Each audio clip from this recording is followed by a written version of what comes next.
பல நாட்கள் பிரச்சனை, பல ஆண்டுகள் பிரச்சனை, பல மாதங்கள் பிரச்சனை, தலைமுறை பிரச்சனை. ஒரு திரி அணைகிறது போல அணைக்க வல்லவரின் ஆண்டவன் நம்புறவங்க மட்டும்.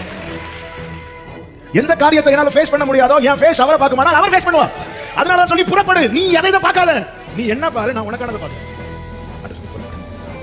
எங்கேன்னு கேட்கலாம், எப்படி போவேன்னு கேட்கலாம்.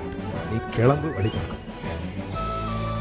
நீ புறப்பட ஆயத்தமாகும் போது உனக்குள்ள கர்த்தர் தருகிற முதல் நிச்சயம் என்ன தெரியுமா? பார்வோன் இதுக்கு மேல எகிப்தியன் ஆளுகைக்குள்ள, எகிப்தின் கோட்டைக்குள்ள இருந்த உன்னை மீட்டு வெளியே கொண்டு வர கர்த்தருக்கு முடியும்னா இந்த பாதையில உன்னை ஒரு சேதம் அணுகாம அக்கறையில கொண்டு போய் சேர்க்கவும் கர்த்தருக்கு முடியும். பொதுவாகவே யுத்தம் முடிந்த பிறகு யார் ஜெயிக்கிறார்களோ அந்த அவர்கள் தான் கொடியேற்றுவார்கள். ஆனால் யுத்தம் துவங்கும் முன்னமே சத்துரு வரும்போதே ஆவியானவர் கொடியேற்றுகிறார் என்றால் ஒரு காரியம் கன்ஃபார்மா தெரியுது, ஜெயம் எப்பொழுதுமே அவர் பக்கம்தான். ஆமே, கர்த்தர் நீதி செய்ய ஆரம்பிச்சிட்டாங்கன்னா அவர் அந்த பாதியில எல்லாம் விட மாட்டார், அவர் அதை கம்ப்ளீட் பண்ணிட்டு தான் விடுவார். ஆமென் சொல்லுங்க பார்க்கலாம். நாம போதும்னு சொன்னாலும் அவர் போதும்னு நிறுத்த மாட்டார். ஆமே, நீ புறப்பட ஆயத்தமாக, நீ புறப்பட ஆயத்தமாக. இனி உனக்கு அந்த எகிப்து வேண்டாம், இனி உனக்கு அந்த எகிப்து அல்ல. ஓரா பாஷா உனக்கு முன்னாடி எடுத்து வைக்கிறதுக்கு ஒரு அடி கூட இல்லாமல் இருந்தாலும் நீ புறப்பட ஆயத்தமாக.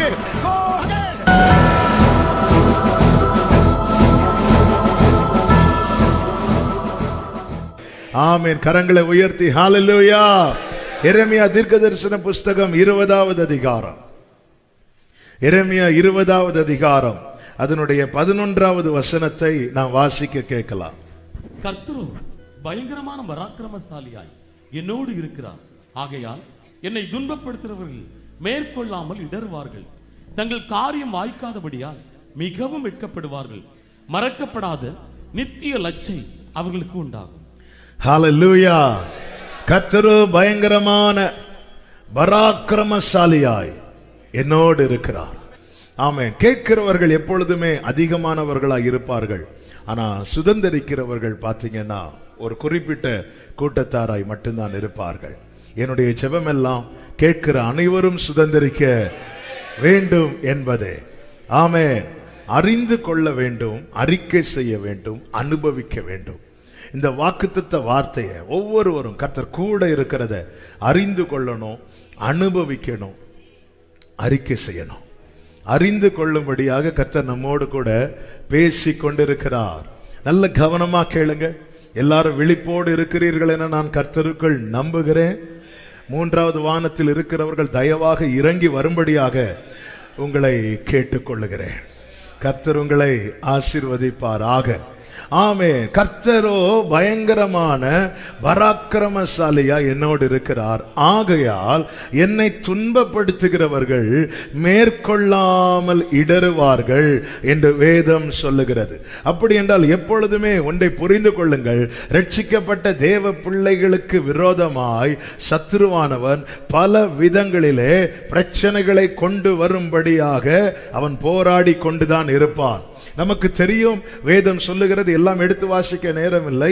ஆமென். லூக்கா 4 மத்தேயு 4 பிசாசானவன் இயேசு கிறிஸ்துவை சோதிக்கிறதை குறித்து அங்கே சொல்லப்பட்டிருக்கிறதை பார்க்கிறோம். ஆமென். 3 சோதனை முடிவிலே இயேசு கிறிஸ்து பிசாசை பார்த்து சொன்ன வார்த்தை என்ன? கரெக்ட் தான், சத்தமா சொல்லுங்க. இப்படி எல்லாம் சொன்னா ஓட மாட்டான், அப்பாலே போன அவன் அப்புறம் போறேன். அவன் ஆண்டவர் அப்பாலே போ சாத்தானே என்றார். வேதம் சொல்லுகிறது சில காலம் அவரை விட்டு, அதுவும் சொல்லணும், அவனுக்கு இந்த சூடு சொரணை நம்ம எல்லாம் இனி எங்க வீட்டுக்கு வரக்கூடாதுலாம் ஒருத்தங்க சொல்லண்டாம். பார்த்தாலே இந்த வீட்டுக்கு நம்ம என்ன செய்ய மாட்டோம், போக மாட்டோம். இவனை துரத்தி விட்டாலும் என்ன அப்படி திருப்பியும் அப்பாலே போ சாத்தானே ஆண்டவர் விரட்டுறாரு. வேதம் சொல்லுகிறது சில காலம் அவரை விட்டு, ஏனென்றால் கடைசி வரை அந்த டார்ச்சர் கொடுத்துட்டே இருக்கதான் பார்ப்பா, விசுவாசத்திலிருந்து விழ வைக்கதான் பார்ப்பா. எனவேதான் ஒரு தேவ பிள்ளை நிற்கிறேன் என்று எண்ணுகிறவன் எவனும் விழாதபடிக்கு எச்சரிக்கையா இருக்க வேண்டும் என்று வேதம் நமக்கு காண்பித்து தருகிறது. நல்ல கவனமா கேளுங்க. அப்போ ஒரு தேவ பிள்ளைக்கு விரோதமாய் எப்பொழுதுமே பிசாசானவன் யுத்தத்தை கொண்டு வருவான். அது யார் மூலமாக வேண்டுமானாலும் அவன் கொண்டு வரலாம், குடும்பத்தினர் மூலமாய் கூட கொண்டு வரலாம். இயேசுவே சொன்னார் அல்லவா, ஒரு மனிதனுடைய சத்துருக்கள் அவனுடைய வீட்டாரே என்று குடும்பத்தினர் மூலமாய் கூட கொண்டு வரலாம், அது நமக்கு தெரியாது. ஆனா ஒரு தேவ பிள்ளை புரிந்து கொள்ள வேண்டும், இந்த யுத்தம் மாம்சத்தோடு இரத்தத்தோடும் அல்ல. எனவே நான் ஜெயிக்கணும்னா என் கூட பராக்கிரமசாலியா கர்த்தர் இருந்தால் மட்டுமே ஜெயிக்க முடியும். இன்னைக்கு செய்தி இதுதான். நன்றாய் கவனமாய் கேட்கும்படி உங்களை மிகவும் அன்புடன் கேட்டுக்கொள்ளுகிறேன். வெள்ளம் போல சத்துரு வரும்போது ஏசாயா 59:19 என்ன சொல்லப்பட்டிருக்கிறது? வெள்ளம் போல சத்துரு வரும்போது கர்த்தருடைய ஆவியானவர் அவனுக்கு விரோதமாய் கொடியேற்றுவார். என்ன வார்த்தை! பொதுவாகவே யுத்தம் முடிந்த பிறகு யார் ஜெயிக்கிறார்களோ அந்த அவர்கள் தான் கொடியேற்றுவார்கள். ஆனால் யுத்தம் துவங்கும் முன்னமே சத்துரு வரும்போதே ஆவியானவர் கொடியேற்றுகிறார் என்றால் ஒரு காரியம் கன்ஃபார்மா தெரியுது, ஜெயம் எப்பொழுதுமே அவர் பக்கம்தான். ஹல்லேலூயா! இயேசு என்னோடு இருந்து நான் தோல்வியை காண மாட்டேன். நான் தோல்வியை கண்டதுண்டானால் என்னோடு கூட இயேசு இல்லை. ஆமென். மீதியானியர்கள் வந்து இஸ்ரவேலர்களுடைய சம்பாத்தியங்களை பிடித்து, ஒவ்வொரு ஸ்பிரிட்டுக்கு வேலை. எகிப்தின் ஆவி என்ன செய்யும்னா அடிமைப்படுத்தும். பெலிசிய ஆவி என்ன செய்யும் என்றால் ஆமென் மட்டமாய் எண்ணும், அற்பமாய் பார்க்கும். அசீரியனுடைய ஆவி வந்து முகாந்திரம் இல்லாமல் பகைக்கும். மீதியானுடைய ஆவி என்ன செய்யும்னா ஒரு மாசம் கஷ்டப்பட்டு வேலை பண்ணி சம்பாதித்து சம்பளத்தை கையில் எடுத்து எடுத்துட்டு போயிடும். எதுவுமே கையில் தங்காது. இதெல்லாம் ஒவ்வொரு இதுக்கு ஒரு நாள் ஃபாஸ்டிங் ப்ரேயரில் இது ரொம்ப டீட்டெயிலாக பேசி ப்ரேயர் பண்ணதுனால இப்போ நான் அந்த சப்ஜெக்டுக்குள்ளே போகல. ஆனால் ஒரு தேவ பிள்ளை புரிஞ்சிருக்கணும், அறிந்திருக்கணும். ஒரு மாதம் நான் என்னை உழைக்க வச்சிருக்கிறாரு. அந்த உழைப்புக்கு ஏற்ற பலன் என் கையில் வருது, ஆனால் ஏன் தங்க மாட்டேங்குது? சிலருக்கு வரவே இல்லை. ஆமாம். அப்போ இதில் ஏதோ ஒரு தடை இருக்குது. ஒரு தேவ பிள்ளை போராடணும், யுத்தம் செய்யணும். தனியாக ஒன்றுமே பண்ண முடியாது. நம்மளால தனியாக ஒரு சின்ன கல்லை கூட எடுத்து மாற்ற முடியாது. ஆனால் கர்த்தர் நம்மோடு இருப்பாரானால் பெரிய பர்வதமே நீ ஏமாத்திரம் செருபாபேலுக்கு முன்பதாக சமபூமியாவாய். நல்ல கவனமாய் கேளுங்கள். அப்போ வெள்ளம் போல சத்துரு வரும்போதே ஆவியானவர் கொடியேற்றுவார்னா எப்பொழுதுமே ஜெயம் கர்த்தர் எந்த பக்கத்தில் இருக்கிறாரோ அந்த பக்கம் மட்டுமே இருக்கும். ஹல்லேலூயா! அப்ப கேட்கலாம், சில நேரத்தில் சத்துரு ஜெயிக்கிறானே, அப்ப கர்த்தர் அவன் பக்கத்துல போறாரா? கர்த்தர் அவன் பக்கத்துல போகல, கர்த்தர் நம்மோடு கூட இல்லை. எனவேதான் மீதியானியர் வந்து எல்லாவற்றையும் நஷ்டப்படுத்தி கொண்டு செல்லும் போது ஒரு நாள் கிதியோனை சந்திக்கும் போது கிதியோன் கர்த்தரை பார்த்து கேட்ட ஒரே வார்த்தை தான், நீங்க இருந்திருந்தா இது நடந்திருக்கும் ஆண்டவரே. நம்முடைய வாழ்க்கையில ஏதோ ஒரு காரியத்தில், குடும்பத்திலும் சரி வாழ்க்கையிலும் சரி, ஏதோ ஒரு காரியத்தில் நாம் தோல்வியை காண்கிறோம் என்றால் புரிந்து கொள்ளுங்கள், அந்த இடத்துல அவருடைய பிரசன்ஸ் வந்து மிஸ் ஆயிட்டு. அதனாலதான் நம்ம எதுல போக்கஸ் பண்ணணும், நம்முடைய போக்கஸ் எதுல இருக்கணும்னா கர்த்தர் என்னோடு இருக்கணும், என் கூட இருக்கணும், நீங்க என் கூட இருக்கணும். மகன் ரதத்தை அனுப்பின பிறகும் யோசேப்பு தன் தகப்பன் யாக்கோபை அழைத்து கொண்டு போக ரதங்களை அனுப்பின பிறகும் யாக்கோபு பெயர்சபாவுல போய் வெயிட் பண்றான். எதற்காகனா கர்த்தருடைய வார்த்தையை கேட்க. கர்த்தர் சொல்ற நீ போங்கிறார். அதுக்கப்புறம் யாக்கோபு போகல. ஆண்டவருக்கு தெரியும் எப்பொழுது யாபோக்காற்றின் அனுபவம் யாக்கோபின் வாழ்க்கையில் உண்டானதோ அதன் பிறகு யாக்கோபு எங்க போனாலும் அவர் இல்லாம போக மாட்டான். அது பிள்ளை இருக்கிற இடத்துல போனாலும் சரி, அது தன் பிள்ளை வீட்டுக்கு போனாலும். ஹல்லேலூயா! ஆண்டவர் சொல்றார், நான் உன் கூட வரேன். வேதம் சொல்லுகிறது, அவன் எழுந்து புறப்பட்டான். ஹல்லேலூயா! தன் சொந்த மகன் இருக்கிற இடத்துக்கு போறதுக்கு கூட யாக்கோபு தனியா போக விரும்பவில்லை. அதனாலதான் அவரை யாக்கோபின் தேவன் என்று சொல்லி. இஸ்ரவேல் ஜனங்கள் எகிப்திலிருந்து இரத்தத்தால் மீட்கப்பட்டு வருகிறார்கள். யாத்திராகமம் 14வது அதிகாரத்தை எடுத்துக் கொள்ளுங்கள். சிவந்த சமுத்திரத்துக்கு முன்பாய் நிற்கிறார்கள். 6,00,000 புருஷர்கள் என்று வேதம் சொல்லுகிறது. அவர்களுடைய மனைவிகள், பிள்ளைகள், மிருக ஜீவன்கள் என ஒரு பெரிய டீம். பார்வோனால தாங்க முடியல, பார்வோனுக்கு இருக்க முடியல. பார்வோனுக்கு இருக்க முடியலன்னு அதுக்கு பின்னாடி இருக்கிறது கர்த்தர். ஏன்னா ஆமே, கர்த்தர் நீதி செய்ய ஆரம்பிச்சிட்டார்னா அவர் அதை பாதியில எல்லாம் விட மாட்டார். அவர் அதை கம்ப்ளீட் பண்ணிட்டு தான் விடுவார். ஆமேன்னு சொல்லுங்க பார்க்கலாம். நாம போதும்னு சொன்னாலும் அவர் போதும்னு நிறுத்த மாட்டார். இதான் அதனாலதான் தேவன் அமைதியா இருக்கிறார், பொறுமையா இருக்கிறார். ஒரு காரியத்துல கர்த்தர் நீதி செய்ய ஆரம்பிச்சிட்டாருன்னா அந்த இடத்துல நாம இருந்திருந்தா என்ன சொல்லிருப்போம் தெரியுமா? ஆண்டவரே 10 வாதையே கூடுதல் ஆண்டவரே, இல்ல போதும் ஆண்டவர். ஆண்டவருடைய விட மாட்டார்.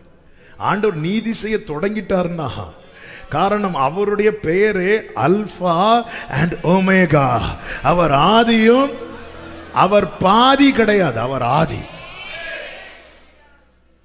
ஆமே. அதனாலதான் தேவன் நம்ம இடத்துல எதையுமே பாதியில கேட்கல, ஆதியில இருந்து அன்பை கேட்கிறார். நம்ம ஆதி அன்பு பாதி பாதியாச்சு, மீதி ஆண்டவர் தேடிட்டு இருக்கிறார். ஆமே, எல்லாம் பாதி, எல்லாம் பாதி. முத பாட்டு கைத்தட்டோ, 2ஆம் பாட்டுக்கு மூன்று இருப்போம், பாதி. ஆமே. முதல் சரணத்துக்கு ஓங்கி அடிப்போம், அடுத்த சரணத்துக்கு ஓங்கும் அடிக்க மாட்டோம், பாதி. ஆதியும் அந்தமும் ஆனவரே, அல்பாவும் மேகாவும் ஆராதனை, முழு பலத்தோடு ஆராதனை, ஆராதனை உமக்கு, ஆராதனை. இப்ப இஸ்ரவேலர்கள் சிவந்த சமுத்திரத்துக்கு முன்பாய் நிற்கிறார்கள். நேரம் போகிறதுனால அந்த வார்த்தையை சொல்லிவிட்டு அடுத்த பகுதிக்கு செல்ல விரும்புகிறேன். சிவந்த சமுத்திரத்துக்கு முன்பாய் நிற்கும் போது பார்வோன் ரதங்களை, குதிரைகளை, குதிரை வீரர்களை அழைத்துக் கொண்டு வேகமாக, ஆக்ரோஷமாக அவன் புறப்பட்டு வருகிறான். வேதம் சொல்லுகிறது, யாத்திராகமம் 14வது அதிகாரம் அதனுடைய 10வது வசனம், பார்வோன் சமீபித்து வருகிற போது இஸ்ரவேல் புத்திரர் தங்கள் கண்களை ஏறெடுத்து பார்த்து எகிப்தியர் தங்களுக்கு பின்னே வருகிறதை கண்டு மிகவும் பயந்தார்கள். மிகவும் பயந்தார்கள். இந்த வார்த்தைகளை கவனிக்கணும். கர்த்தர் கானானை நோக்கி இவர்களை அழைத்து கொண்டு போகிறார். இப்பொழுது இவர்கள் எதை எப்படி போயிட்டு இருக்கிறாங்கன்னா, பின்னாடி பார்த்து இல்ல, முன்னாடி பார்த்து தான் போயிட்டு இருக்கிறாங்க. ஆனா பார்வோன் சத்தத்தை உண்டாக்குகிறான். சத்தத்தை உண்டாக்கி இஸ்ரவேலரை பின்னாக பார்க்க வைக்கிறான். நன்றாய் கவனமா கேளுங்க. நம்முடைய பயணம் எங்கே முடங்கும் தெரியுமா?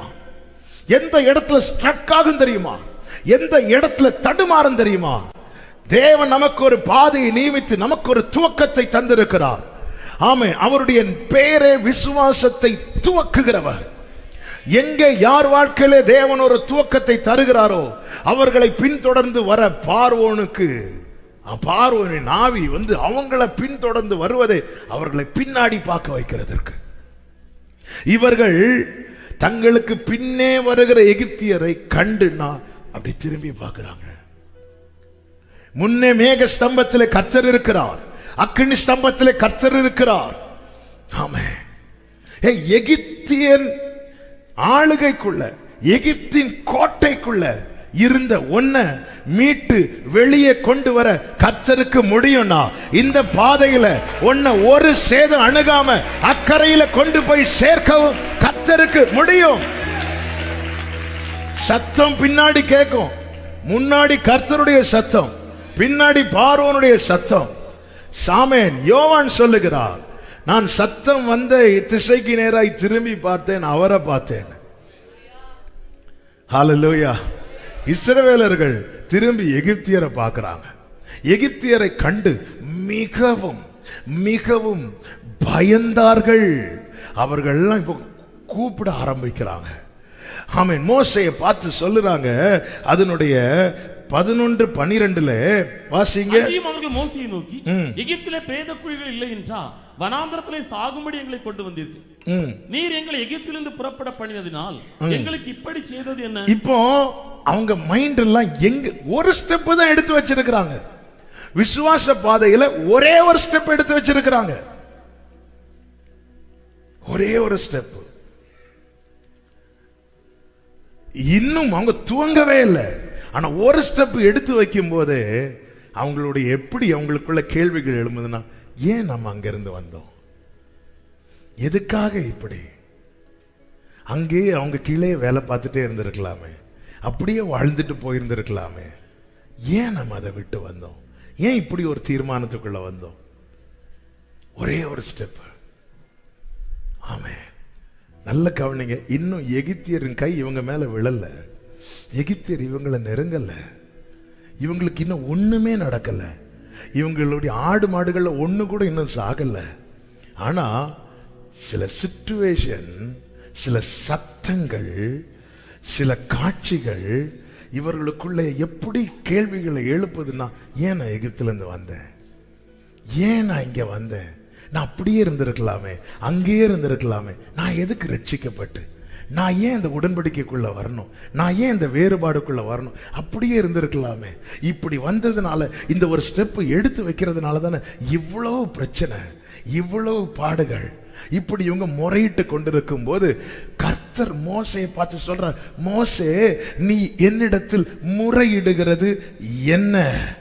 ஆமென். 15வது வசனம், நீ என்னிடத்தில் முறையிடுகிறது என்ன? புறப்பட்டு போங்கள். இந்த வார்த்தையை நல்ல கவனிங்க. கர்த்தர் நமக்காக யுத்தம் செய்யணும்னா சில காரியங்கள்ல நாம உறுதியா இருக்கணும். இன்னும் ஏன் கர்த்தர் சிவந்த சமுத்திரத்தை ரெண்டாக பிளந்து விட்டு இந்த வார்த்தையை சொல்ல வேண்டியதானே? ஆமென். ஆனால் கர்த்தர் அதை சொல்லவில்லை.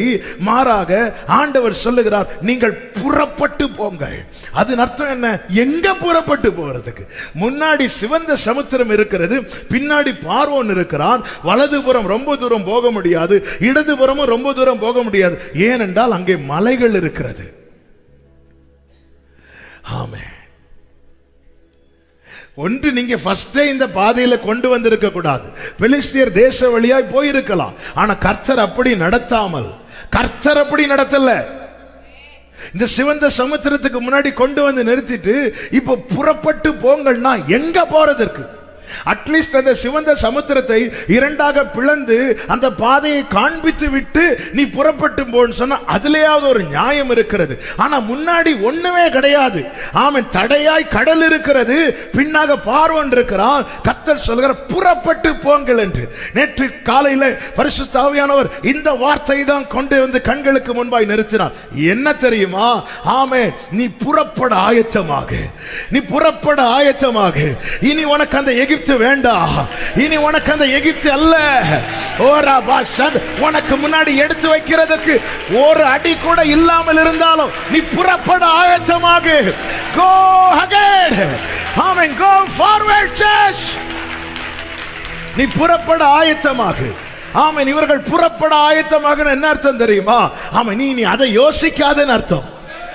நீ அதை யோசிக்காத. லோத்தின் மனைவி யோசித்தா, திரும்பி பார்த்தா, அதோட முடிஞ்சது. ஹல்லேலூயா. நீ அதை யோசிக்காத. நீங்கள் புறப்படுங்கள். ஆமென். புறப்படுறதுக்கு, ஒரு யாத்திரை செய்வதற்கு நாம் எப்படி ஆயத்தமாவோமோ, எங்க போறோம் தெரியாது, எந்த வண்டியில போறோம் தெரியாது. ஆமென்.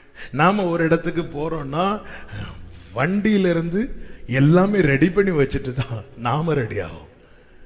ஆனா கர்த்தர் நடத்துற பாதையில ஆமா எங்க போறோம் தெரியும். ஆனா நீ ரெடியாகு, நீ ரெடியாகு. ஆமா, நீ ரெடியாகு. எங்க போறதுக்கு ஆண்டவர்? ரெடியாகு, ரெடியாகு, ரெடியாகு. என் ஆண்டவர் பழக்க வைக்கிறவர், எனக்குள்ள விசுவாசத்தை துவக்குகிறவர். ஹல்லேலூயா, ஹல்லேலூயா. ஆண்டவர் சொல்ல, நீ புறப்படு. ஆண்டவர் எங்க கொண்டு நான் காலை வைக்க? நீ ரெடியா? அதன் அர்த்தம் என்ன? அதை விட்டுரு, அதை மைண்ட் பண்ணாதேன்னு அர்த்தம். சத்துருவின் ஆரவாரத்தை மைண்ட் பண்ணாத, சத்துருவின் ஆரவாரத்தை மைண்ட் பண்ணாத. Go ahead. நீ புறப்படு, நீ புறப்படு. சபையே, இந்த சத்தியத்தை கேளுங்கள். நீங்க திரும்பி பார்த்து ஸ்ட்ரகிள் பண்றது வரைக்கும் வே ஓபன் ஆகாது.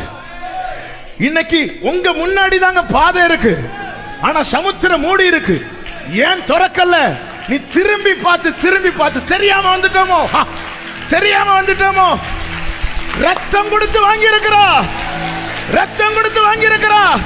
என் முன்னாடி அவர் வாசலை திறப்பார். சத்துருவின் ஆரவாரத்தை மைண்ட் பண்ணாத, அவர்கள் மேற்கொள்ளாமல் இடறுவார்கள். நீ புறப்படு. பார்க்கிறவனுக்கு பைத்தியமா இருக்கும், எங்க போறான் இவன்? ஹல்லேலூயா. நீ ஆயத்தமா, அதை மைண்ட் பண்ணாத. ஆண்டவர் இப்படி பேசுறாங்க, மைண்ட் பண்ணாத. அதை நீ உன்னை கொண்டு வந்துட்டேன். கானான் உனக்குன்னா அது உனக்குதான், அது உனக்குதான். மேக ஸ்தம்பத்தில் இருக்கிற கர்த்தரை பார். நீ எதை மைண்ட் பண்ண? இவங்க புறப்பட மோசே சொல்றார், ஏய் மோசே நீ புறப்பட சொல்லு, கிளம்ப சொல்லு, எல்லாம் கிளம்ப சொல்லு. தூங்கிட்டு இருக்கிற பிள்ளை எழுப்பு, கிளம்பு கிளம்பு. எங்க தெரியல, புறப்பட சொல்றார். இவங்க புறப்பட ஆரம்பிக்கிறாங்க, ரெடியாக ஆரம்பிக்கிறாங்க. ஆமே, இதுவரை பார்க்காத ஒரு வாசலை பார்க்கிறாங்க. இதுவரை பார்க்காத, இதுவரை பார்க்கல. ஹல்லேலூயா, ஹல்லேலூயா. ஆண்டவர் நீர் கிளம்பு. அதன் அர்த்தம் என்னன்னா, சத்துருவின் ஆரவாரத்தை மைண்ட் பண்ணாத. இவங்க புறப்படும் போது கர்த்தர் செய்த காரியம் என்ன தெரியுமா? வேதம் சொல்லுகிறது, மேகஸ்தம்பம் எழும்பி பார்வோன் சேனை அவர்களை நெருங்காதபடிக்கு அவர்களுக்கு நடுவாக நின்றது. நாம புறப்பட ஆயத்தமாகும் போது எந்த காரியத்தை நல்லா புரிஞ்சுக்கோங்க, பயம் நம்மை பின்னாக இழுக்கும். பயம் நம்மை பின்னாடி இழுக்கும். அடுத்த ஸ்டெப் எடுத்து வைக்க மாட்டோம். கர்த்தர் பார்த்தார், முதல்ல இதுல ஒரு செப்பரேஷன். எதுக்கு? இந்த பயத்துக்கு. நீ புறப்பட ஆயத்தமாகும் போது உனக்குள்ள கர்த்தர் தருகிற முதல் நிச்சயம் என்ன தெரியுமா? பார்வோன் இதுக்கு மேல வர மாட்டான். ஹல்லேலூயா. இவ்வளவுதான், இதுக்கு மேல வர மாட்டான். நம்ம பின்னோக்கி பார்த்து கையற்ற தூரத்தில் இருக்கிற பல நன்மைகளை இன்னும் பார்க்கல. என் கூட இருக்கு, அதனாலதான் என்னோடு இருக்கிறவர் யார் என்பதை நான் அறியணும். ஆமே, நீ பின்னாடி சேனையை பார்க்காதப்பா, முன்னாடி மேக ஸ்தம்பத்தை பாரு. அது எழும்புது, அது பின்னாடி வந்து நிக்குது. ஒரு காரியம் புரிஞ்சுக்கோங்க, உன்னை தொடுகிறவன் என் கண்மணியை தொடுகிறான் என்றது சும்மா வார்த்தை கிடையாது. ஹல்லேலூயா. ஆமென் சொல்லுங்க பார்க்கலாம். ஆமென் சொல்லுங்க பார்க்கலாம். எத்தனை இடத்துல எத்தனை சத்தங்கள்னால முடங்கி கிடக்கணும். இவங்க இப்படி சொல்றாங்க, அவங்க இப்படி சொல்றாங்க. நான் தெரியாம இங்க வந்துட்டேனோ, நான் தெரியாம புறப்பட்டுட்டேனோ, அப்படியே கஷ்டம் பார்க்காம இருந்திருக்க வேண்டியதானோ. ஆமென். சும்மாவா புறப்பட வச்சாரு? நம்ம ஒன்றை மறக்கிறோம், கிரயத்தை மறக்கிறோம். ஏன் மறக்கிறோம் தெரியும்னா, ஏன் மறக்கிறோம் தெரியுமா? ஏன்னா அந்த கிரயம் செலுத்த நமக்கு எந்த வலியும் இல்லையே. வலி வாங்கினது ஃபுல்லா அவருக்கு தானே. மறக்கிறோம், ஈஸியா மறக்கிறோம். இல்ல, ஆமே, பிளட் டொனேட் பண்ணுவாங்க, பிளட் டொனேட் பண்ணுவாங்க. ஒரு ஊசியை போட்டு குத்தி ரத்தத்தை எடுப்பாங்க, வலிக்காம ரத்தத்தை எடுப்பாங்க. 1 லிட்டர் கொடுத்து கொஞ்சம் காசும் வாங்கி ஆரஞ்சு ஜூஸும் குடிச்சு அழகா வீட்டுக்கு போவாங்க. எனக்காக ஒருத்தர் டொனேட் பண்ணார். காசு வாங்கி ஆரஞ்சு ஜூஸ் குடிக்கல. எப்படி டொனேட் பண்ணார் தெரியுமா? ஊசி போட்டெல்லாம் எடுக்கல, ஆணியால அடிச்சு எடுத்தாங்க, சாட்டையால கிழிச்சு எடுத்தாங்க, முட்களால. அவ்வளவு டொனேட் பண்ண. 1 லிட்டர் 2 லிட்டர் கிடையாது, கம்ப்ளீட்டா கிரயத்துக்கு கொல்லப்பட்டிருக்கிறோம். ஆமே, கொண்டு வந்துட்டு ஆமா, எது நம்மை மேக ஸ்தம்பம் நம்மை முன்னோக்கி நகர்த்துகிறதா, பார்வன் சேனை நம்மை பின்னோக்கி இழுக்கிறதா? ஆண்டவர் ஒரே வார்த்தை சொல்றார், புறப்பட்டு போங்க, கோ ஃபார்வர்ட். நீ புறப்பட்டு போ. அதாவது இவங்க ரெடி ஆகுறாங்க, கிளம்புறாங்க. இவங்க கிளம்புறதும் கர்த்தர் ரெண்டு விஷயம் செய்யறார்.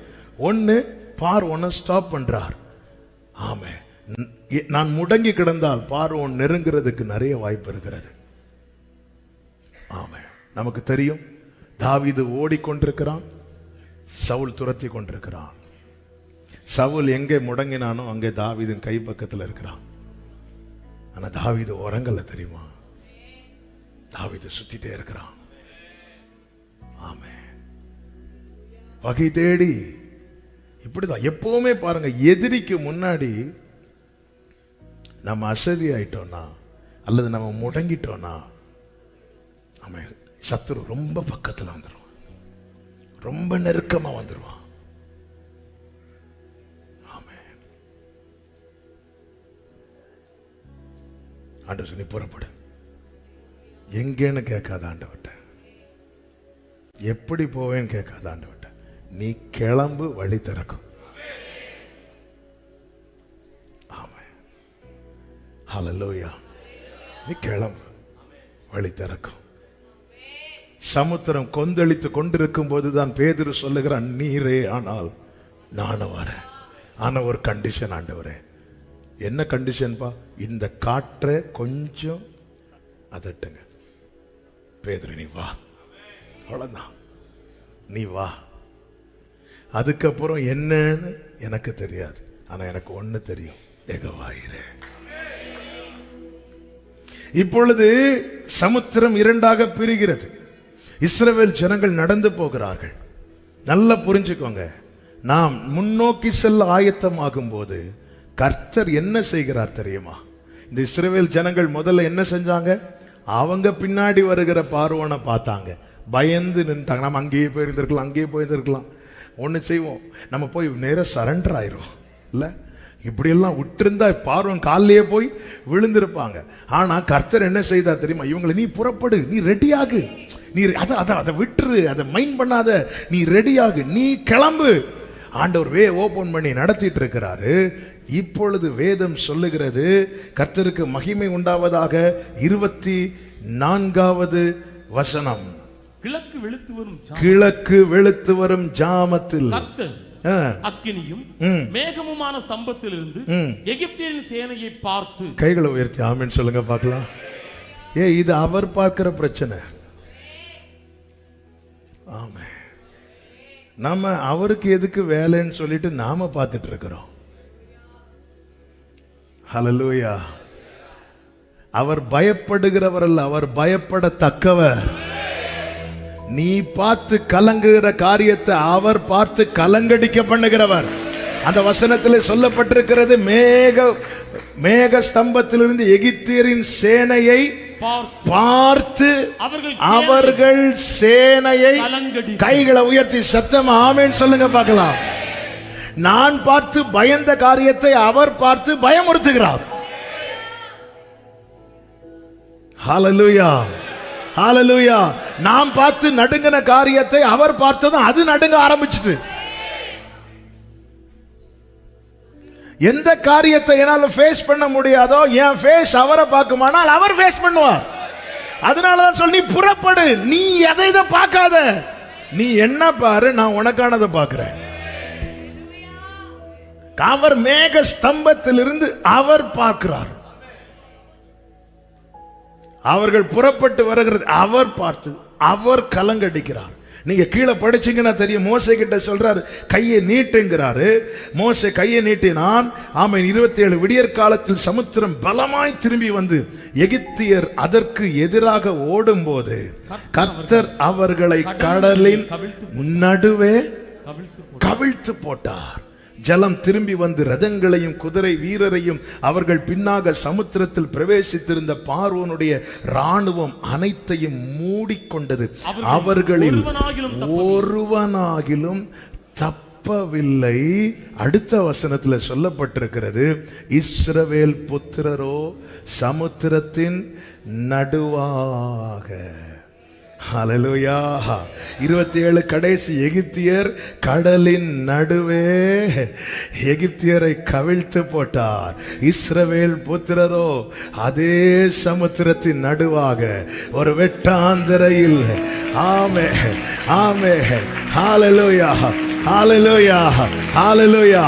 நேற்று இந்த வார்த்தையை தியானித்த போது ஆமென், பின்னாடி நடக்கிறத நீங்க பார்க்காதீங்க.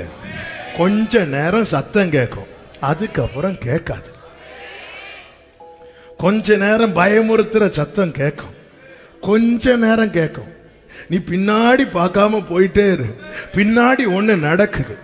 என்ன நடக்குது தெரியுமா? ஆமென், உன்னை எதிர்த்தவர்களுடைய சக்கரங்கள் எல்லாம் கலந்து ஓடுது, கலந்து ஓடுது, கலந்து ஓடுது. இது நீ போயிட்டே இரு, இது அவர் வேலை. நல்ல கவனிங்க. எந்த பாதையில இஸ்ரவேலர்கள் நடந்து போனார்களோ அதே இடத்துல தான் பார்வோனுடைய சக்கரங்கள் கலந்து ஒருவனும் மீந்திருக்கவில்லையா? ஒருவனும் மீந்திருக்கவில்லை. என கேட்டுக்கொண்டிருக்கிற அன்பு சகோதரா சகோதரி, நாம நடக்கிற பாதையில ஆமென், அவருடைய கிருபை இல்லாம ஒருத்தன் நின்னா அவன் என்னைக்கு அவுட் ஆயிருந்திருப்பான். இன்னைக்கு நாம நடக்கிறோம்ல ஒரு பாதையில, மேக ஸ்தம்பத்தில் அவரால் நடத்தப்படுறதுனாலதான் நம்ம சக்கரங்கள் இன்னும் கலரல. இல்லைன்னா தாவீத மாதிரி என்னைக்கோ நம்ம துக்கத்தில் அழிந்திருப்போம். இன்னைக்கு ஒரு பாதையில டிராவல் பண்றோம்ல, இதுல எந்த வசதி இருக்கிறவனுக்கு டிராவல் பண்ண முடியாது. பல நேரத்தில் கேட்கலாம், என் வீட்டில் என் சகோதரர்கள் நல்லா தானே இருக்கிறாங்க, நான் மட்டும் தானே கஷ்டப்படுறேன். ஒரு செய்தியை கேளுங்க, இதுல உங்க சகோதரர்களை விட்டா அவங்க சக்கரங்கள் என்னைக்கோ கலந்து போயிருக்கும். நீ இருக்கிறது மேகத்துக்கு கீழே, நீ இருக்கிறது அவருடைய மறைவில். இதுல வேற யாருக்கு நிக்க முடியாது. ஆமென். எந்த பாதையில் நல்லா புரிஞ்சுக்கோங்க. இன்னைக்கு நாம நடக்கிற அது அழுகையின் பள்ளத்தாக்கா இருக்கலாம், அது மரண இருளின் பள்ளத்தாக்கா இருக்கலாம். எவ்வளவு காரியங்களை இதுல ஏன் தாவீதை இதுல நடத்துறாரு? 7 சகோதரர்கள் இருந்தும் ஒரு ஆளை இப்படி நடத்துறாரு ஆண்டவர்? இல்ல. ஆனா தாவீது சொல்றார், மரண வாசல்ல, மரண இருளின் பள்ளத்தாக்குல, ஆமென், கண்ணீரின் பள்ளத்தாக்கு சொல்றார், எனக்கு மட்டும் சிறகு இருந்திருந்தா நான் பறந்து எங்கேயாவது போயிருந்திருப்பேன். கொடுக்கல. தாவீது நீ இரு, தாவீது நீ இரு. ஏன் ஆண்டவரே, இதுல வேற யாராவது இருந்திருந்தா அவங்க சக்கரங்கள் எல்லாம் கலண்டு போய் ஒருவன் கூட மீந்திருக்கவில்லை. ஒருவன் கூட. நான் எப்படி இருக்கிறேன் ஆண்டவரே? உலர்ந்த எலும்புகள் நிறைந்த பள்ளத்தாக்குல ஒரே ஒரு உயிர் உள்ளவன் இருக்கிறான். ஹல்லேலூயா, ஹல்லேலூயா, ஹல்லேலூயா, ஹல்லேலூயா. கிருபையே, கிருபையே மாறா.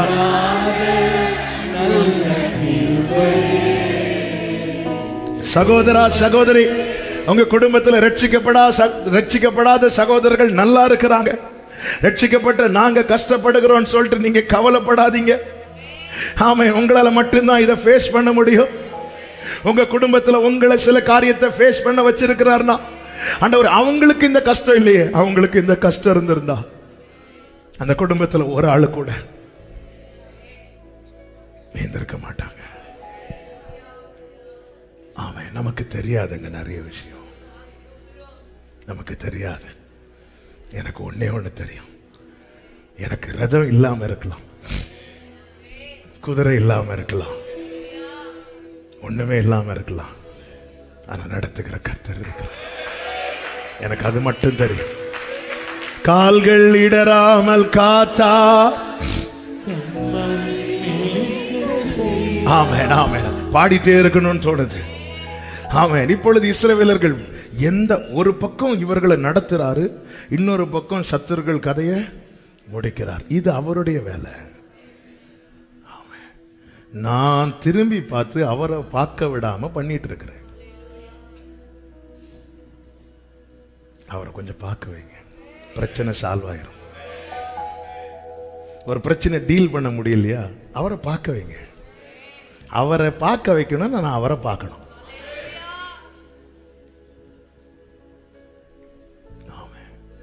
நாம பார்த்து பயந்து பயந்து பிரச்சனையை பெருசாக்குறதை விட அவரை பார்க்க வச்சு ஒரே நாளில் பிரச்சனையை சால்வ் பண்றது. ஆமென், ஆமென். சனகரீப் நிந்திக்கிறான், தூஷிக்கிறான்.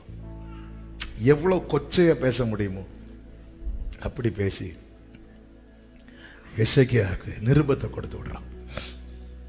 வேதம் சொல்லுகிறது, ஏசாயா 37வது அதிகாரம் எடுக்க வேண்டாம். எசேக்கியா அந்த நிருபத்தை எடுத்து ஆலயத்தில் போய் அதை விரித்து வைத்து கண்களை ஏறெடுத்து பார்க்கிறான்.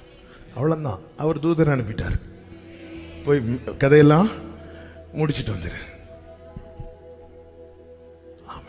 சில காரியங்கள் மாசம் மாசம் நம்மளை தொடர்ந்து வந்துட்டே இருக்கும். சில பிரச்சனை, ஆண்டவரே அடுத்த மாசம் இதே பிரச்சனை வருமே, அடுத்து நாம ஃபேஸ் பண்ணிட்டு இருக்கிறோம். பிரச்சனை எப்படிங்க சால்வ் ஆகும்?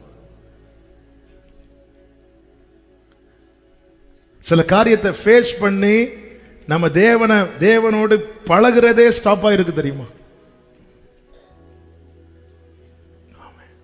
கொஞ்ச நேரம் தான் இந்த சத்தம் கேட்க. நீ என்ன பார்த்துட்டு இருந்தா? வேதம் சொல்லுகிறது, அவர்கள் அவரை நோக்கி பார்த்து பிரகாசம் அடைந்தனர், அவர்கள் முகங்கள் வெட்கப்பட்டு போகவில்லை. முன்னாடி நீ ஆயத்தமாக போக ரெடியாக ஒரு காரியத்தை செய்ய முற்படும் போது சில சத்தங்கள் நம்மை பயமுறுத்தும். நம்மில் நற்கிரியையும் விசுவாசத்தை துவங்கினது கர்த்தர். அதை முடிக்கிற அளவுக்கு வல்லமை எங்கேயுமே கிடையாது. பார்வோனால புறப்பட முடியும், பார்வோனால சத்தம் போட முடியும், ஆனா பார்வோனால மேற்கொள்ள முடியாது. ஆனா ஒண்ணு, கர்த்தர் எனக்காய் யுத்தம் செய்யணும்னா அவர் அதை பார்க்கணும். அவர் அதை பார்க்கணும்னா நான் அவரை பார்க்க விடணும். நான் அவரை பார்க்க விடணும்னா நான் அவரை பார்க்கணும். கர்த்தர் எப்படி ஃபைட் பண்ணார் தெரியுமா? ஏசாயா 43:15 17 வரை உள்ள வசனங்களிலே இப்படி சொல்லப்பட்டிருக்கிறது, பார்வோனையும் ரதங்களையும் புறப்பட பண்ணி 17வது வசனத்துல ஒரு திரி வாசிங்க.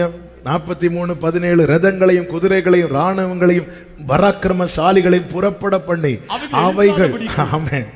அவைகள் எழுந்திராதபடிக்கு ஒருமித்து விழுந்து கிடக்கவும் ஒரு திரி அணைகிறது போல். ஒரு திரி. அப்போ 430 வருஷம் முடியாத பிரச்சனைய கர்த்தர் எப்படி முடிக்கிறார் பாருங்க. கர்த்தரோ பயங்கரமான பராக்கிரமசாலியாய். கர்த்தர் உடனே பெருசா இந்த பக்கம் ஒரு டீமை நிறுத்தி மாறி மாறி அடி போட்டு இங்க 10 பேர் செத்து அங்க 20 பேர் செத்து இல்ல. வெள்ளம் போல சத்துரு வரும்போது ஆவியானவர் கொடி ஏற்றுவார். பிரச்சனை என்னன்னா நாம ஃபேஸ் பண்ணிட்டு இருக்கிறோம், அவரை ஃபேஸ் பண்ண விட மாட்டேங்கிறோம். ஆமென். இன்று கண்ட எகிப்தியனை என்றுமே. பல நாட்கள் பிரச்சனை, பல ஆண்டுகள் பிரச்சனை, பல மாதங்கள் பிரச்சனை, தலைமுறை பிரச்சனைய ஒரு திரி அணைகிறது போல அணைக்க வல்லவர் என் ஆண்டவர். நம்புறவங்க மட்டும் முழு பலத்தோடு.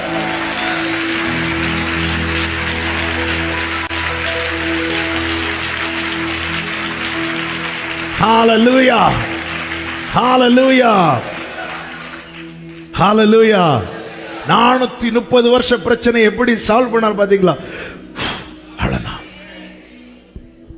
ஒரு திரி அணைகிறது போல நாம் அதை போட்டு இல்ல. ஆமென், ஆமென். இப்பொழுது யுத்தம் முடிந்து, யுத்தத்துக்கு பிறகு உள்ள காரியத்தை தேவ பிள்ளைங்க பார்க்கணும். ஒரு யுத்தம் முடிஞ்சு ஜெயம் கிடைக்குது. 15வது அதிகாரத்துல அவர்கள் பாடினார்களாம். பாடின விஷயத்தை இங்க ஏன் பெருசா எழுதி இருக்கிறது தெரியுமா? இவங்க 430 வருஷம் பாடல்ல. இவர்கள் 430 வருஷம் ஹலோ பாடல்னா நம்ம எகிப்தின் படியில இருக்கோம்னு அர்த்தம். ஆமே. இவர்கள் துதிக்கிறார்கள், இவர்கள் பாடுகிறார்கள். நல்ல கவனிங்க, இவங்க என்னெல்லாம் சொல்லி பாடினாங்கன்னு ஒரு வார்த்தை விடாம கர்த்தர் எழுதி வைத்திருக்கிறார் என்றால், இயேசுவின் நாமத்தில் உங்களுக்கு ஒரு நற்செய்தி சொல்லுகிறேன். நீங்கள் அவரை புகழ்ந்து பாடுகிறது பரலோகத்தில் ரெக்கார்ட் ஆயிட்டே இருக்கும், ரெக்கார்ட் ஆயிட்டே இருக்கும். அப்போ இன்னைக்கு எதற்கு யுத்தம் தேவை? தாவீது ஜெபிக்கிறார், உமது நாமத்தை நான் துதிக்கும்படிக்கு என் ஆத்துமாவை காவலுக்கு நீங்களாக்கிவிடும். உமது நாமத்தை நல்ல கவனமா கேளுங்க. இந்த பார்வோனுடைய பிடி, எகிப்தின் பிடி நம்மை துதிக்க விடாது. தேவன் நம்மை ஏற்படுத்தினதே துதிப்பதற்காக.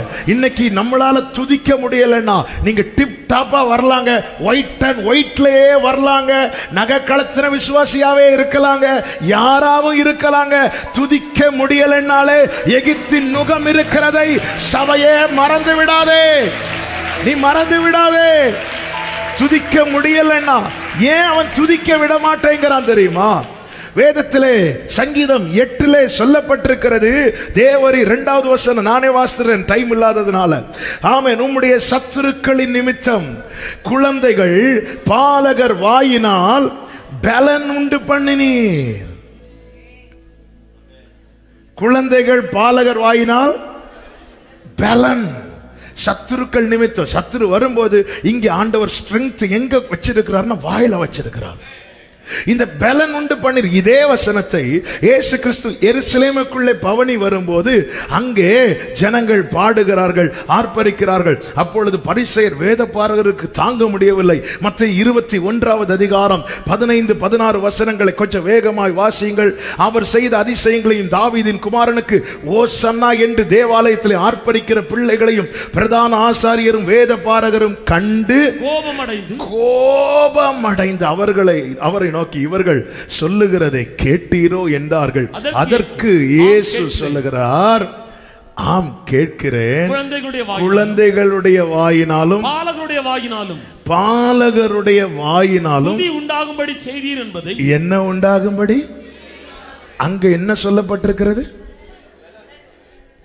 இயேசு வசனத்தை மாத்துவாரா? அப்போ அந்த வார்த்தை, அதனாலதான் கர்த்தருடைய புஸ்தகத்தில் தேடி வாசிங்க. ஆண்டவரே, குழந்தைகள் பாலகர் வாயினால் பலன் உண்டு பண்ணு, ஸ்ட்ரெங்க் உண்டு பண்ணுவேன்னு சொன்னீங்களே, அந்த ஸ்ட்ரெங்க் என்னன்னு இயேசு தெளிவாக்குறார். துதி. துதிக்கிறவன் பலப்படுவான், துதிக்காதவன் பலவீனப்படுவான். பலவீனப்படுகிறவன் பார்வோன் பிடிக்குள்ள ஈஸியா போயிடுவான். யாக்கோபு கடைசி வரை தொழுது கொண்டான் என்று பைபிள்ல இருக்கு. யாக்கோபு மரிக்கிறது வரைக்கும், யோசேப்பு உட்பட கோத்திர பிதாக்கள் மரிக்கிறது வரைக்கும் பார்வோனால அடிமைப்படுத்த முடியவில்லையே. ஆனா எப்பொழுது ஜனங்கள் துதிக்கிறத விட்டாங்களோ, அவங்க பலனை விட்டாங்க, ஈஸியா அடிமைப்படுத்திட்டான். இன்னைக்கு அநேக குடும்பத்தை விட்டு இந்த அடிமைத்தன நுகம் மாறாததுக்கு காரணம் என்ன தெரியுமா? துதி இல்ல, துதி இல்ல. நம்ம பக்கத்துல சத்துரு வளர்றானாலே புரிஞ்சுக்கோங்க, துதி இல்ல. துதிக்கிற தாவீது நின்னா கோலியாத்துக்கு 40 நாள் தொடர முடியாது. தாவீது நின்னதுக்கு அப்புறம் கோலியாத்துக்கு 1 நாள் தான், அதுவும் சாயங்காலத்துக்குள்ள கதையை முடிச்சிருவார் தாவீது. துதிக்காத லட்சக்கணக்கான ஜனங்கள் இருந்தும் பிரயோஜனம் இல்லை. சத்துரு வந்து வந்து நிற்பான், வளர்ந்து கொண்டு போவான், தன் தேவர்களுடைய நாமங்களை சொல்லி தூஷிப்பான். ஆனா துதிக்கிற தாவீது வந்ததுக்கு அப்புறம் சாயங்காலம் விடியற்காலம் ஆனா சத்துரு இல்ல. ஒரு தேவ பிள்ளைக்கு பலமே, ஸ்ட்ரெங்தே, ஆரோக்கியமே, சுகமே எங்க இருக்குன்னா துதியில இருக்கு. நம்ம துதிக்கல, நம்ம வீட்டு பக்கத்துல சத்துரு வளருவான் தெரியுமா? இஸ்ரவேல் ஜனங்களை கர்த்தர் எரிகோவை பிடிக்க ஆண்டவர் சொல்லிட்டார், நான் சொல்றது மாதிரி செய், நான் சொல்றது மாதிரி நட. யோசுவாக்கு கட்டளையிட யோசுவா ஜனங்களுக்கு சொல்லுகிறான். எல்லாம் இப்போ நீங்க ஆர்ப்பரிக்க சொல்ற, வேற ஒண்ணுமே செய்ய சொல்லல. கிதியோனை எப்படிங்க ஜெயிக்க வச்சாரு? வாயில எக்காலம், கையில கர்த்தருடைய பட்டயம். இது பரிசுத்தவான்களுக்கு உண்டான கனம். பவுலும் சீலாவும் தேவாலயத்துக்குள்ள அவங்க சிறைச்சாலைக்குள்ள அடைக்கப்பட்டிருந்தார்கள். ஆனா அவங்க ஆத்துமா விடுதலையா இருந்துச்சு. அதனால அவங்க ஸ்தோத்திரம் பண்ணி ஜெபம் பண்ணி பாட்டு பாடினாங்களாம். கூட இருந்த மற்ற கைதிகள் அதை கேட்டு கொண்டிருந்தார்களாம். வேதம் சொல்லுகிறது சடுதியிலே. துதிக்கிற வாழ்க்கையில எல்லாம் டக் டக் டக் டக் நடக்கும். துதிக்காததுனாலதான் 430 வருஷம். இன்னைக்கு நாம சந்திக்கிற பிரச்சனை அவருக்கு இவ்வளவுதான். இந்த தீபத்தை அணைய விட மாட்டார். எதிர்க்கிற சத்துருவின் தீபத்தை அணைச்சுப்படுவார். சத்துருக்கள் சூழ்கிறார்கள். சங்கீதம் 3 தாவீது எழுதினது நமக்கு தெரியும்ல. அப்சலோம் அவனை துரத்தும் போது அவனுக்கு பயந்து ஓடுகையில் பாடினான்.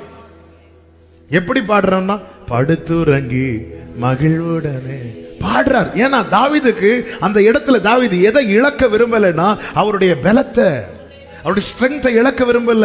ஸ்ட்ரெங்தை இழக்க விரும்பி இருந்தா ஸ்ட்ரெங்தை இழந்திருப்பானா ஈஸியா மேற்கொண்டிருப்பான் தாவீது. அதனாலதான் நான் எக்காலத்திலும் ஸ்தோத்திரிப்பேன், எப்போது என் வாயில துதி இருக்கும்.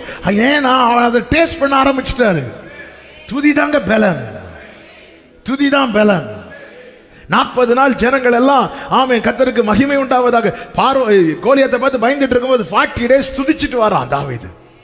துதிதாங்க ஸ்ட்ரெங்த், துதிதாங்க பலன். எந்த அளவுக்கு தேவனை துதிக்க முடியுமோ துதிங்க. அவன் சண்டே சர்ச்சில் வந்தாதான் துதி வருதுனாலே நல்லா புரிஞ்சுக்கோங்க.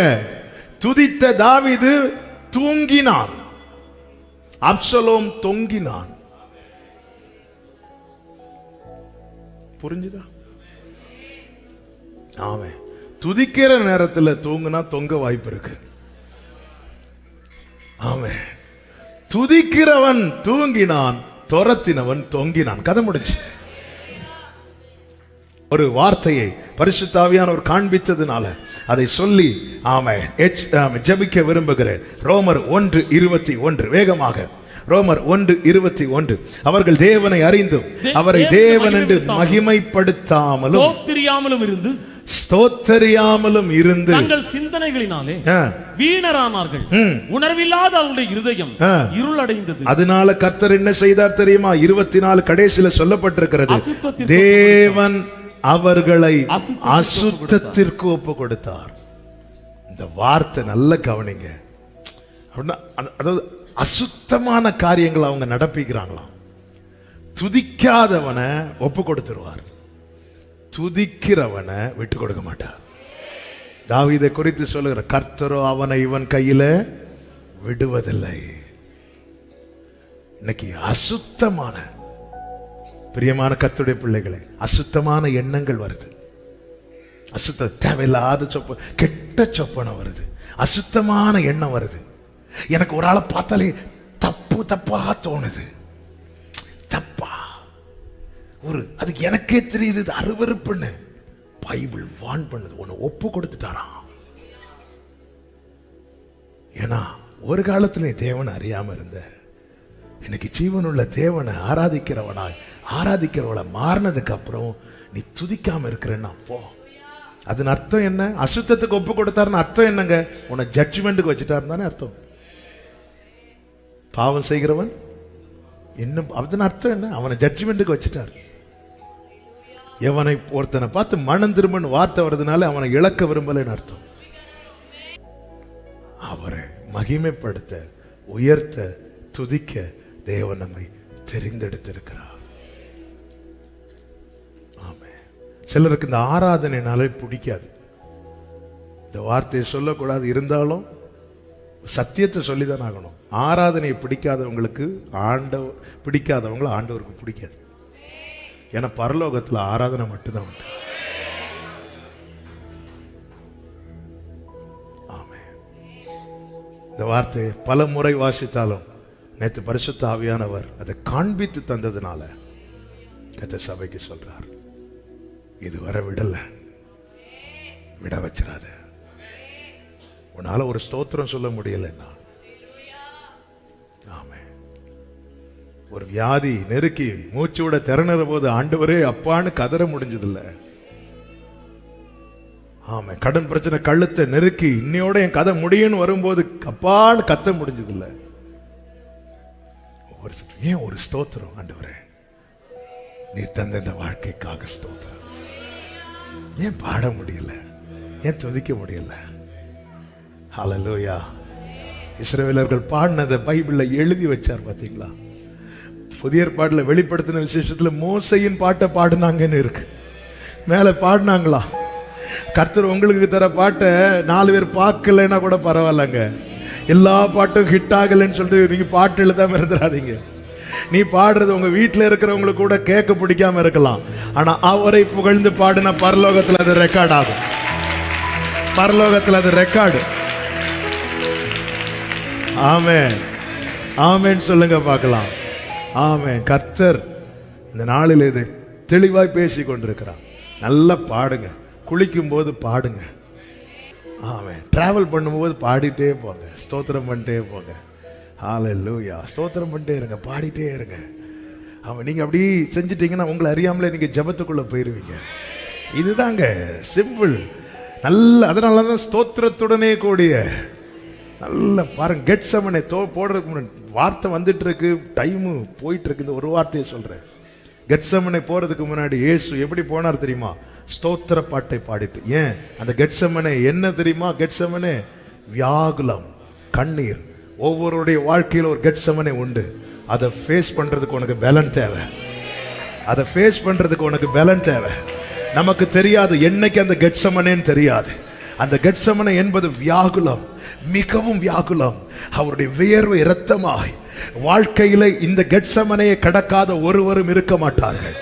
மாறாவை கடக்காத ஒருவரும் இருக்க மாட்டார்கள். ஆண்டவருக்கு தெரியும் அடுத்து மாறான்னு. அதனால பாட வச்சு கூட்டிட்டு போயிட்டார்கள். ஆமென். அதனால ஆரோக்கியம் இருக்கும்போது நாளைக்கு நமக்கு தெரியாது. நான் ஒவ்வொரு நல்ல புரிஞ்சுக்கோங்க, கெட்செமனே உண்டு. கெட்செமனே கடந்து போனோம். ஆனா கெட்செமனே ஃபேஸ் பண்ணணும்னா உனக்கு பலன் தேவை. அதற்கு என்ன? கர்த்தரை புகழ்ந்து பாடுங்கள், கர்த்தரை ஸ்தோத்திரியுங்கள். ஹalleluya. எல்லாரும் அப்படி எழுந்து நிற்கலாமா? praise the lord, praise the lord. hallelujah. thank you jesus. hallelujah. Jehovah நிசி, Jehovah நிசி, Jehovah நிசி, Jehovah நிசி, Jehovah நிசி, Jehovah நிசியை ஏற்றி பாடுவோம். எங்கள் கொடி வெற்றி கொடியே. ஹல்லேலூயா. எங்கள் கொடி வெற்றி கொடி. ஆமென், ஆமென். இந்த பாட்டை ஆர்ப்பரிப்போடு பாடணும். ஒரு ஆஃப் நோட் ஆமென். இன்னைக்கு சத்துரு அணையண்டாமாங்க. நானும் ஏங்க இவ்வளவு நாளும் நீளுது இந்த பிரச்சனை? பயங்கரமான பராக். இந்த 2023 காண வச்சு இந்த வார்த்தையை கேட்க வைக்கிறாருன்னா அவர் ஏதோ ஒன்று செய்ய விரும்புகிறார். ஆமென், ஹalleluya. எல்லாரும் கரங்களை தட்டி பாடி ஆண்டவருக்கு மகிமை செலுத்துவோமா? ஆமென்.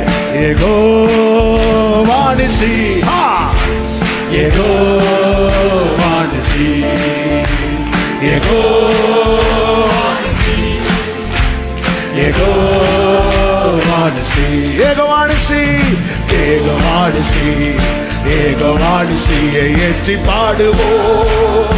எங்கள் கோழி வெற்றி கோழியே. ஹalleluya. எங்கள் கோழி வெற்றி கோழியே. யெகோவா நிசி, யெகோவா நிசி, யெகோவா நிசி, யெகோவா நிசி, யெகோவா நிசி. ஆமென். கர்த்தர் துணை நின்று யுத்தம் செய்வாரே. கலங்கி நிற்க காரணங்கள் இல்லையே. கைகளை தளர்த்திடாமல் தாங்கியே கர்த்தர் இயேசு சத்திய ஆவி நிற்கிறார். கர்த்தர் துணை நின்று யுத்தம் செய்வாரே. கலங்கி நிற்க காரணங்கள் இல்லையே.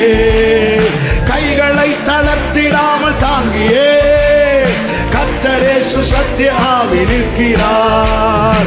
கர்த்தர் நல்ல யுத்த வீரரே. ஹalleluya. கர்த்தர் நல்ல யுத்த வீரரே. ஒரே சத்தமா யெகோவா நிசி, யெகோவா நிசி.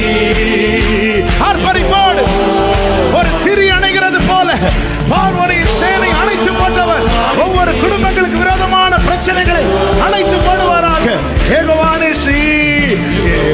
ஏகோவானிசி ஏகோவானிசியை ஏற்றி பாடுவோம் எங்கள் கோடி வெற்றி கோடி. நமக்கு இருக்கும் இந்த பலன், நமக்கு இருக்கும் இந்த பலன் போதுமே. நாதனேசு அனுப்புவதா முன்னோக்கி சொல்லுங்க. தேவையா பரமதேவ ஆவி நம்மில் இல்லையா? நமக்கு இருக்கும் இந்த பலன் போதுமே. நாதனேசு அனுப்புவதா. ஆமென்.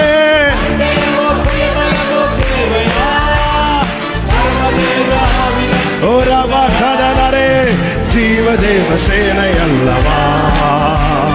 ஜீவதேவ ஒரே சத்தமா ஏகோவானிசி ஏகோவானிசி ஏகோவானிசி ஏகோவானிசி ஓரவா கதனரே. ஆமென். ஏகோவானிசி ஏகோவானிசியை ஏற்றி பாடுவோம் எங்கள் கோடி வெற்றி கோடியே. ஹல்லேலூயா ஹல்லேலூயா தேவநாமம், ஹல்லேலூயா தேவநாமம் வாழ்கவே. ஹல்லேலூயா இயேசு ராஜா வருகவே. ஹல்லேலூயா ஆவி புகழ் ஓங்கவே. ஹல்லேலூயா தேவ படை வெல்கவே. ஹல்லேலூயா தேவநாமம் வாழ்கவே. ஓ ராமா கதரே ஹல்லேலூயா. glory ஹல்லேலூயா. ஆமென். வாழ்க வாழ்க வாழ்க வாழ்கவே. வாழ்க வாழ்க வாழ்க. ஏகோவானிசி ஏகோவானிசி ஏகோவானிசி ஏகோவானிசி ரகமலதனரா. ஆமென். ஏகோவானிசி ஏகோவானிசியை ஏற்றி பாடுவோம் எங்கள் கோடி வெற்றி கோடியே. எங்கள் கோடி ஏகோவானிசி ஏகோவானிசி. ஆமென். ஹல்லேலூயா. ஓரவா சந்தரே தலைக்கு மேல கைகளை தட்டி, தலைக்கு மேல கைகளை தட்டி ஆர்ப்பரிப்போடு ஆர்ப்பரிப்போடு.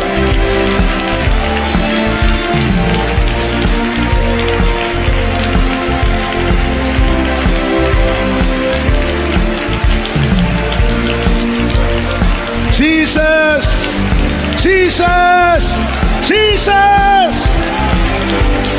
Amen, amen, amen, amen.